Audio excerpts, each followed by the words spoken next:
Bonsoir à tous, bienvenue dans votre émission, votre projet pour la Réunion. Là, les prix flambent depuis maintenant quelques temps et ça continue. En début de ce mois de mars, le carburant a augmenté. On connaît tous l'effet automatique, à chaque fois que le carburant augmente, les prix augmentent. Mais il n'y a pas que ça, malheureusement, dans cette inflation. Il y a d'autres éléments et nous allons voir un ce soir. Bonsoir, Georges Harriman. Bonsoir. Vous êtes donc président d'association et vous voulez montrer qu'il y a un élément qui rentre dans cette inflation, c'est le fameux, CADES, la CADEX, ce qui veut dire. c'est la caisse d'amortissement pour le remboursement de dettes sociales.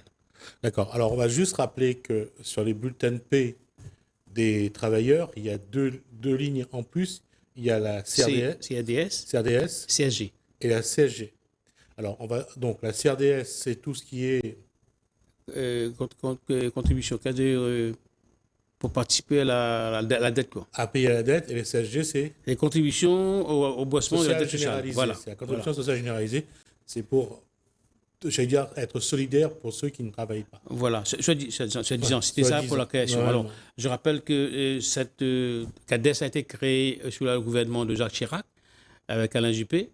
Pourquoi je m'intéresse au CADES? Parce qu'on a l'impression que volontairement, Alors, on met... je veux rester sur la CSG Oui, et sur la CRDS. C'est deux lignes qu'on a rajoutées dans ce qu'on appelle les retraits sur salaire. voilà, c'est ça, ça pèse lourd. Comme les charges sociales, ça pèse encore un peu plus sur les salaires. C'est des salaires en moins pour les travailleurs et de l'argent en plus pour la caisse de l'État. Voilà, donc voilà pourquoi je voulais informer les gens là-dessus, parce que j'ai l'impression parfois qu'on Alors- maintient la population dans l'ignorance pour mieux les enfumer. Alors, le CADEX, donc, ça a été inventé, ça a été créé et instauré donc en, 2016, en 96, en 1996. 16 par la loi Alain Juppé et Jean Arthuis en ministre des Finances. Voilà. Donc ça a été créé pour justement éponger la dette du régime général social, en 10 ans. Il y avait C'est une grosse durée dette. limitée. La sécurité sociale était vraiment endettée. Il y avait Grosse dette, 200 000. une grosse dette. Et on a trouvé cette nouvelle loi pour pouvoir résorber cette dette. Voilà, pour gérer cette somme d'argent, on a mis en place la CADEX, pour qui doit, un organisme qui doit gérer les fonds qui rentrent de la CADEX pour qu'après, lui, il doit faire des emprunts avec les banques à des taux préférentiels pour pouvoir amortir un peu les dettes. Donc, depuis, ça, c'est bon, c'est une nouvelle. Moi, ce qui m'intéresse, c'est Alors, on va rappeler que c'est quoi la CADEX.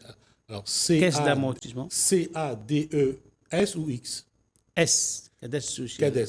Alors, ça veut dire caisse D'amortissement pour la dette sociale pour la et de retraite. dette sociale et de retraite. Donc, vous voyez bien que la démarche était bien fléchée. Oui, et c'était limité aussi. C'était limité. Alors, pourquoi je prends... Normalement, c'était limité aussi dans le temps, au départ. Oui, oui, c'est ça. C'est ça. C'est pourquoi j'interviens aujourd'hui, parce que je crois que normalement, c'était de 24, on devait avoir un excédent de 84 milliards dans les caisses de la CADEX. Voilà. Donc, entre 1996 et 2024, il y a 28 ans. La CADEX a fait un travail qui apparemment a été, j'allais dire, qui a rapporté, qui a permis d'éponger la dette sociale. Alors, de donner une idée, en 2018, il y avait 260 milliards de 500 de dettes a été transférées à la CADES pour amortir. Là-dessus, la CADES a amorti environ 155 000 milliards, 155 000 milliards sur la dette. Donc, il ne restait pas grand-chose à amortir. À partir de là, le gouvernement trouve que ce n'est pas suffisant. Il a voulu mettre en place une loi organique pour prolonger justement la limite de la CADEX. Donc, la CADEX va aller durer un peu plus. Voilà, c'était 2010, la loi du 13 novembre 2010 relative à cette loi-là. Et peut-être là, le gouvernement a dit on va mettre ça jusqu'à 2019. 2019 est arrivé, les cotisations payent toujours, parce qu'ils ont cotisé toujours CRDS et CSG. Même les vieux, il faut savoir que la CADES, il y a aussi une partie de fonds social FSV, Fonds social du VIS, qui est aussi VAC. Donc, il y a les retraités aussi payent la CADES pour financer la retraite. Le but, c'était de dire que cet argent-là, cette caisse-là va servir pour ne pas faire peser la dette sociale, la dette publique sur les dos de nos futurs, quoi. Et jusqu'à maintenant, la dette est toujours en place. Et là, ils ont prorogé jusqu'à 2025. Mais on ne sait pas combien il y a encore de dette qu'il y a, combien d'amortis. Et tout ça, pour moi, ça fait un tout parce que, quelque part, le CSG, la CRDS fait un poids sur le fiche de paye. Ça pèse sur le fiche de paye. Les gens cotisent. Donc, la vie est chère, peut-être pas ça aussi. Et aujourd'hui, selon vos informations, la CADEX a un excédent de 84 milliards Oui. sur son compte. Normalement, en 2024, il y a 84 milliards d'excédents. Mais là, nous, on ne sait pas. On nous a rien dit. Personne ne sait actuellement. Personne n'en parle. Et j'attire l'attention de nos parlementaires pour qu'au moins ils s'intéressent à des choses réelles, qu'ils ne se laissent pas embarquer dans des décisions que le gouvernement a mis en place puis pour défendre. Mais au moins, le sujet de la dette sociale pour voir où ça en est. Oui. Alors, donc, si aujourd'hui, sur ce que dit Georges Harriman, est-ce que c'est encore nécessaire de maintenir la CRDS, la CSG, Oui. le CRDS et la CSG sur les bulletins de salaire? Voilà, c'est ça le problème. Et je crains que, vu que c'est parti, on va peut-être trouver une solution pour davantage augmenter la CSG ou la CRDS, parce que j'ai des nouvelles que j'ai.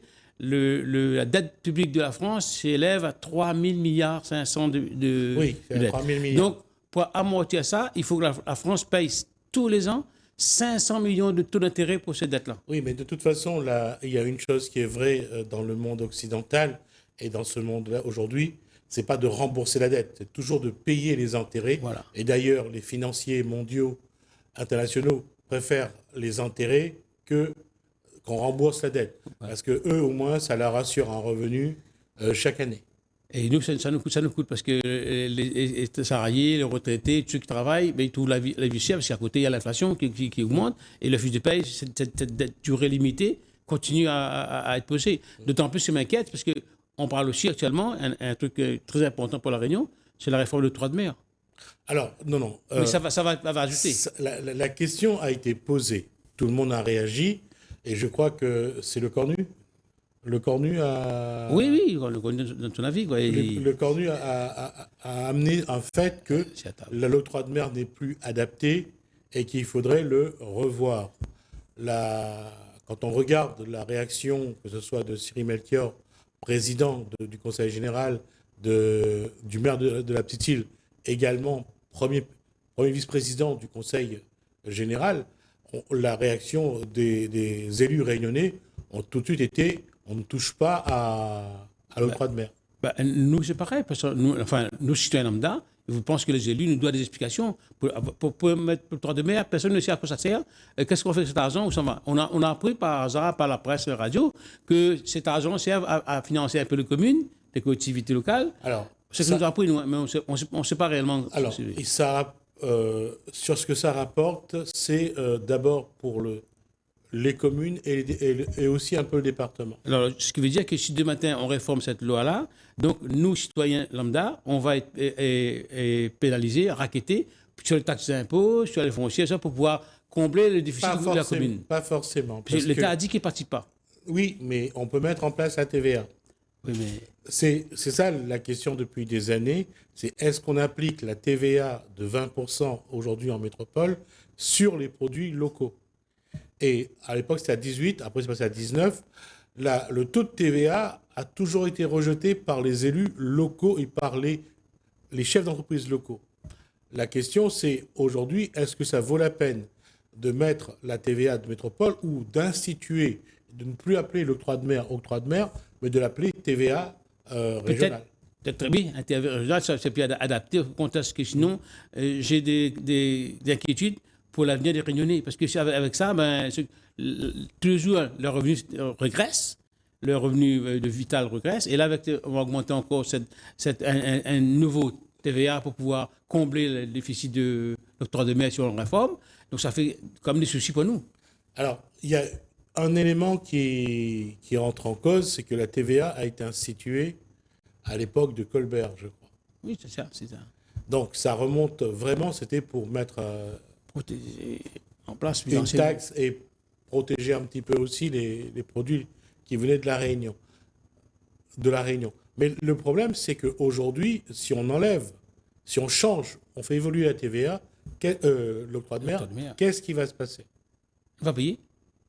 On va augmenter des impôts pour les communes. Pas forcément, parce qu'on peut juste changer le nom d'octroi de mer et maintenir les taux actuellement en vigueur. Avec les gens qui gouvernent actuellement, les maires, les étudiants, ils vont tout de suite mettre 10%, 20% d'augmentation des taxes frontières ou taxes poubelles ou autre pour pouvoir combler le manque à gagner de l'octroi de mer. Il n'y aura pas de manque à gagner, parce qu'on ne supprimera pas l'octroi de mer. Oui, mais on changera de nom, on l'adaptera. Qui parle de réforme, on peut la réforme. Donc, ils prennent le temps d'expliquer ça aux citoyens lambda que nous sommes. Ils ont émis l'idée de faire évoluer l'octroi de mer. Ils n'ont pas dit qu'ils allaient faire une loi. J'avais entendu parler de la suppression d'un temps. Oui, ça fait des années, on en parle, ça fait des années, et surtout depuis la défiscalisation, la loi de défiscalisation de 86, on n'a pas arrêté de voir comment est-ce qu'on peut faire évoluer l'octroi de mer, et depuis maintenant 40 ans, il n'y a rien à changer. Pour l'instant, la vie des Réunionnais continue à dégrader. Oui, parce que lorsqu'on parle de salariés qui supportent les charges de l'État, rappelez-vous, lorsque on a voulu de l'argent pour, je crois que c'est les personnes âgées. Ah oui, personnes âgées. Moi, je croyais dire les personnes porteuses d'handicap. Personnes âgées, l'État a trouvé de prendre un jour de travail aux salariés. On ne connaît pas combien ça coûte. On n'a même pas l'idée. Et le 1er avril ou le 2 avril. Le lundi de Pâques, tout comme ça. Voilà, c'est le lundi de Pâques. Et aujourd'hui, reste férié et chômé. Mais on prend, après, dans l'année, on prend un jour à chaque salarié pour financer les... Qui peut dire cette somme qui te prélevée? Personne ne sait. Personne ne sait, non. Donc il y a ça. Et il y a aussi, je suis en train de dire qu'il y a un enfumage politique. Et vous savez qu'à La Réunion, le RSA, quelle que soit la personne qui le touche, ils ont un abattement de 20% pour le logement. Et on ne sait pas aujourd'hui quelle est la somme des 20% représente au conseil départemental. Où cet argent est passé. Et j'entends que je ne vois pas que les RSA ont un privilège pour rentrer dans le loyer. Généralement, si ça concerne le logement, c'est sur la LBU. Oui, mais ça passe cet argent. Parce que la LBU, c'est un budget de l'État qui doit accorder. Mais il n'y a pas parlé RSA. Il faut bien que l'argent sorte quelque part. Voilà. Que c'est à l'État qui donne, mais il faut bien qu'il le récupère quelque part. Mais il n'y a pas le temps. Il y a également cette journée donnée aux personnes âgées. On le sait. Et à un moment donné, les spécialistes de l'économie ont démontré que ça coûtait plus cher de mettre en place pour récupérer cet argent, ça coûtait plus cher que l'argent que ça rapportait. Voilà. Donc, quand je parle de trucs, l'argent qui est dilapidé par n'importe quel projet alors qu'on ne sait pas. Je vais vous donner un autre exemple encore. J'ai appris récemment que l'État a accordé 11 millions d'euros. 11 millions d'euros, l'État a accordé au conseil départemental pour la politique de l'insertion. Ouais. Aujourd'hui, je ne vois pas beaucoup d'insertion qui était faite. Après, là aussi, il faut rester quand même un peu objectif. Ce n'est pas toujours facile de faire de l'insertion si le public ne suit pas.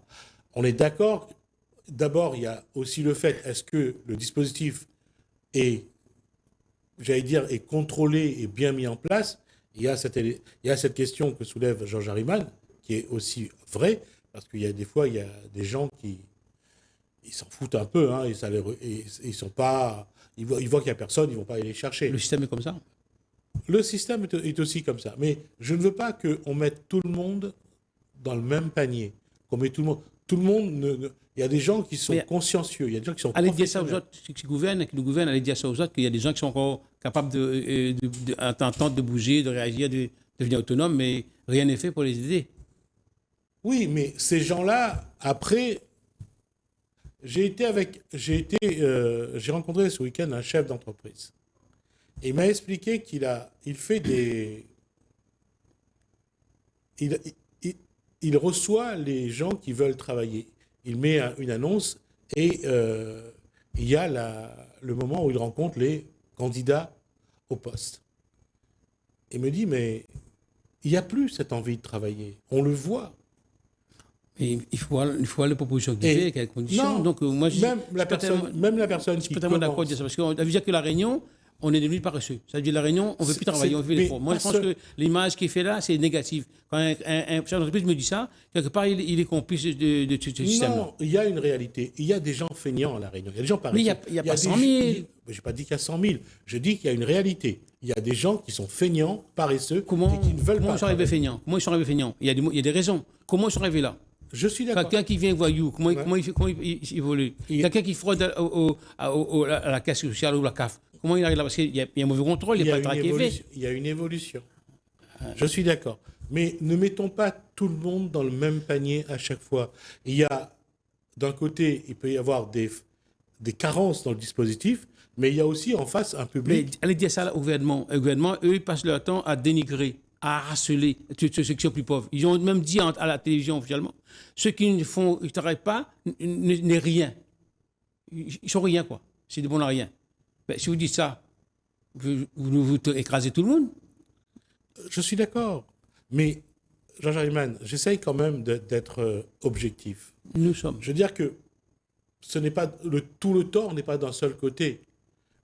Le tort peut être partagé. OK. D'accord? Ce que je dis, c'est que maintenant, après, je ne dénigre pas non plus ceux qui sont feignants ou paresseux. Ils ont peut-être de bonnes raisons de l'être. Ils ont fait un choix. Mais allons pas les regarder côté. Mais- S'ils travaillent, ils vont travailler Mais aussi. par contre, on ne peut pas non plus toujours taper Non, mais non. sur ceux qui essayent de faire des choses. Là, je ne connais pas. Moi, je dis, créons les conditions pour mettre ces gens-là en activité. Parce qu'une fois que cette activité, ils traîneront plus dans la rue, ils n'auront plus de copains à leur côté, ils vont rejoindre l'équipe. Il faut d'abord que les gens aient envie. Aujourd'hui, L'envie, il faut le donner. Si tu ne mets pas la musique, la bonne danse, ils n'entreront pas. Il faut mettre une bonne musique qui attire un peu. Jean-Jacques Riemann, quand vous avez 15-16 ans, vous voulez aller travailler, c'est où qui allait travailler? Aucun chef d'entreprise venait frapper chez papa et maman Riemann en disant « Est-ce que Georges veut Et travailler ?» ça veut dire qu'aujourd'hui, quelqu'un qui est jeune, il est né paresseux, quoi. Hein? Non, j'ai pas dit ça. J'ai dit seulement qu'il y a une évolution et qu'aujourd'hui, le travail n'a plus la même place qu'avant pour notre génération. Non. Moi, je veux dire le contraire. Je dis tout est basé sur le profit, le finance et l'argent et l'épanouissement humain, l'idée est pas pris en compte. La valeur de l'humain, de l'homme, n'est pas pris en compte comme chez toi. Je suis d'accord là-dessus, mais on ne peut pas, et je le dis et je le répète, on ne peut pas toujours mettre sur le dos des autres nos problèmes. Ça, c'est un fait, je le dis tout le temps. Il faut qu'on fasse l'effort d'aller d'avant. Mais je le répète, l'indice de développement humain n'est plus une garantie de notre société, n'est plus un avantage, n'est plus un outil d'épanouissement de notre société. Tout à fait. On met de côté, Je suis voilà. d'accord. Je suis d'accord. Mais ce que je veux dire, c'est qu'il faut quand même être lucide et regarder notre société de manière objective pour voir qu'est-ce qui va et qu'est-ce qui va Mais pas. pour être lucide, regardons pas ce qui ne va pas, regardons ce qui va et essayez de faire le bon sens pour que les gens puissent le rejoindre. Pourquoi regarder tout ce qui va? Moi, je parle des millions dilapidés le RSA et on ne voit pas 5 millions dilapidés, mais on voit le RSA qui est 400 euros. On s'inquiète, c'est son gain. Je sais. Alors que les millions à côté sont jetés à l'eau. Oh, c'est peut-être même plus que ça. Je veux dire, ils se font des milliards Ouais. alors qu'ils donnent des miettes à... On m'a dit, là, il y a avant-hier, la télévision a annoncé qu'il y a 163 milliards été réalisés par les CAC 40 pour les actionnaires depuis Oui. 2023. Ils se partagent. Il y a un problème. Non, c'est pas un problème. Ils investissent, c'est pour gagner. Quelle pauvreté. Non, ils s'investissent, c'est pour gagner de l'argent. Il faut arrêter de croire que les gens créent des entreprises pour faire plaisir, pour créer du boulot. Ça, je suis d'accord. Ils créent- Je veux de l'argent, des richesses. Ils viennent pour l'argent, pour la richesse. C'est à chaque individu de trouver sa place dans le contexte qui est défini. On ne peut pas aller pleurer avec le monsieur qui a de Ce que l'argent. je veux dire, il ne faudrait pas associer automatiquement un chômeur à une entreprise, automatiquement un chômeur à un travail. Peut-être un chômeur a envie de faire autre chose dans sa vie, dépendant, autonome. Pourquoi tu dis, il est paresseux, il va travailler chez moi. Je n'ai pas envie de travailler pour toi, moi, je travaille peut-être pour moi, peut-être un tactique qui me plaît. Oui, mais On va parfois, le voir comme paresseux comme ça. Jean-Jacques Riemann, parfois l'environnement n'offre pas cette possibilité de choix. Parfois, on n'a pas le choix. L'environnement, vous dites, moi je comprends, parce que on ne prend pas la peine d'écouter les gens, de recevoir les gens, de discuter avec les gens. On ne prend pas la peine d'entendre ce qu'ils veulent. On impose un truc, on met en place un truc et dit, voilà, on a que ça pour vous, rentrer dedans, une case. Mais jamais là pour la vie de ces gens-là. Quel jour, il y a eu des États généraux sur le chômage et dans l'emploi à La Réunion? Il n'y a jamais eu. Ça n'existera jamais parce qu'on fait sur le commerce, l'agriculture, on fait le débat, on fait venir des gens d'ailleurs en séminaire à La Réunion, mais le vrai problème de créole, c'est quoi? C'est le chômage et l'emploi à La Réunion. D'accord. Ben, écoute, on va rester là-dessus puisque de toute façon, Georges Hariman reste sur sa position et je ne vais pas le... J'essaye d'être objectif, de dire qu'il faut vraiment qu'il y ait une évolution d'ensemble. Mais c'est vrai que là où Georges Hariman a raison, c'est que tout est fait aussi pour que le pouvoir garde le pouvoir et garde l'argent et que les autres se retrouvent dans la panade. Merci Georges Hariman. Merci à vous de nous avoir suivis. Merci Hélène, merci François. Je vous dis à bientôt.